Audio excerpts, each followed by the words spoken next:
Assalamualaikum warahmatullahi wabarakatuh. Alhamdulillah bil'alamin. Allahumma sholli ala Muhammad wa ala ali sayyidina Muhammad. Rabbi ishrah li sadri wa yassir li amri wahlul 'uqdatam min lisani yafqahu qawli. Hasbunallahu wa ni'mal wakil, ni'mal maula wa ni'mal nasir. Pemirsa yang dirahmati Allah Subhanahu wa taala, mudah-mudahan pemirsa ada dalam keadaan lindungan Allah Subhanahu wa taala dan sehat walafiat. Kali ini Abah akan menjelaskan dari beberapa penemuan yang waktu itu Abah lagi jalan-jalan hanya untuk yang barang ini Abah temukan di tempat ini. Waktu Abah ngobrol tidak sengaja. Kenapa ini barangnya sih bukan barang aneh-aneh aja. Semua orang dari Sabang sampai Merauke barang seperti ini banyak. Kayaknya bertebaran di mana-mana. Tapi kenapa ini ditampilkan bukan barang aneh, tapi kemunculan tokoh ini itu yang aneh. Siapa dia sebetulnya? Apa yang Abah temukan? Nah ini. Nih, biasanya ini tokoh ini Semar ini. Tokoh Semar ini barangnya tipis dan gini lentur sekali. Ini malah keras, tebal. Pertama itu Abah menemukannya agak keanehannya. Dan yang tipis itu ada semacam sarungnya. Sarungnya. Ini nggak ada sarungnya begini. Dua itu. Yang ketiga, ini tokoh Semar.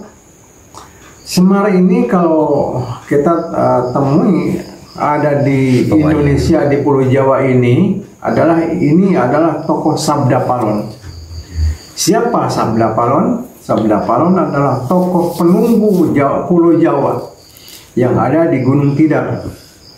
Dia bangun karena kedatangan Syekh Subakir yang muncul dari tanah Arab untuk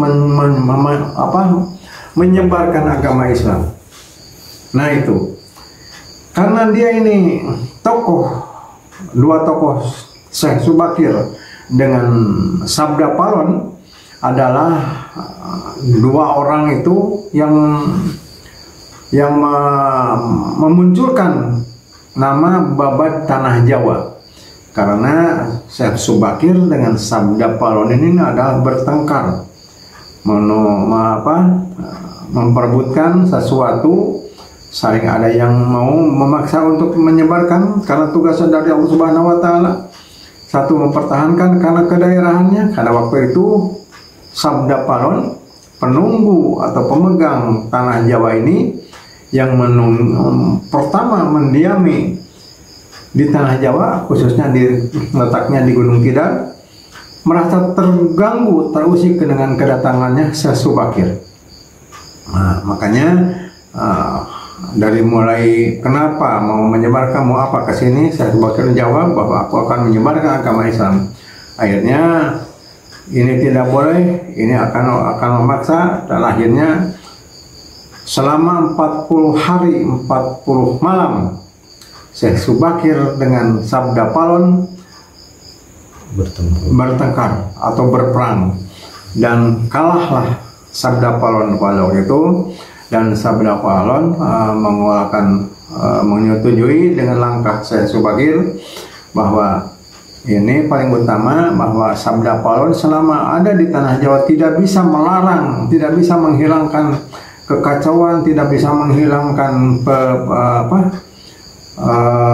keganasan dan yang terjadi di masyarakat itu tidak bisa Sabda Palon. Hanya yang bisa Syekh Subakir sanggup menyelesaikan itu. Nah, keduanya, satu Sabda Palon kepada Syekh Subakir supaya tidak boleh memaksa untuk orang pindah agama. Dan Syekh Subakir juga menyetujui. Ketiganya juga Sabda Palon mengajukan bentuk yang ada bangunan harus seperti ada bertahap 3. Ini, itulah. Seperti banyak di mana-mana, khususnya dari Jawa, dari Bali kan, karena waktu itu Sabda Palon beragama Hindu, dan juga Syekh Subakir tidak jadi masalah dengan bangunan itu. Keempatnya, Sabda Palon mengajukan syarat bahwa cara memberikan minuman-minuman kepada yang gaib, kata Sabda Palon, ada kopi pahit, kopi manis dan lain sebagainya di situ disimpan, tidak boleh dihilangkan itu. Dan Syekh Subakir juga menyetujui, tapi selama mungkin proses ini berjalan, mungkin ada perubahan. Kata Sabda Palon, bila ini dilanggar 500 tahun sejak hari itu ke depan, apa yang dilanggar akan membuat gara-gara lagi, katanya Sabda Palon. Maka mungkin terjadilah seperti itu.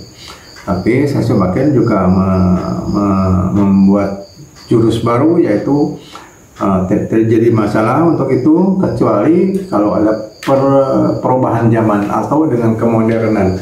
Karena perubahan zaman akan mungkin saja itu merubah dan atau atas izin Allah Subhanahu wa Ta'ala, tidak akan lepas dari itu. Pemirsa, nah itulah cerita dari Sabda Palon dan Syekh Subakir. Makanya tokoh ini dibuat di mana-mana, dari tanah Bali, apalagi dari tanah Jawa Timur, Jawa Tengah, dari daerah-daerah Wali-Wali Songo, dari Madura, Sunan Ampel, Tuban, Sunan Bonang, dan Sunan Giri ke sini, Sunan Kalijaga, Cirebon, sampai ke Aceh sana. Abah ini temui, hanya bentuk yang beda. Ada berbentuk gambar di kulit, ada berbentuk kaleng, ada dengan tulisan-tulisan Jawa kuno, tulisan-tulisan bangsa Buddha, tulisan-tulisan Quran ada di situ. Sampai menurut cerita bahwa Sunan Syarif Hidayatullah Cirebon pun waktu penyebaran agama Islam di Cirebon menggunakan tokoh ini juga. Hanya pada waktu itu udah dibuat pewayangan.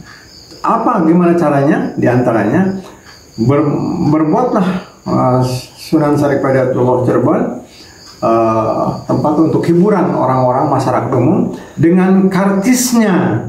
Nah, hiburannya diantaranya menabuh wayang, menabuh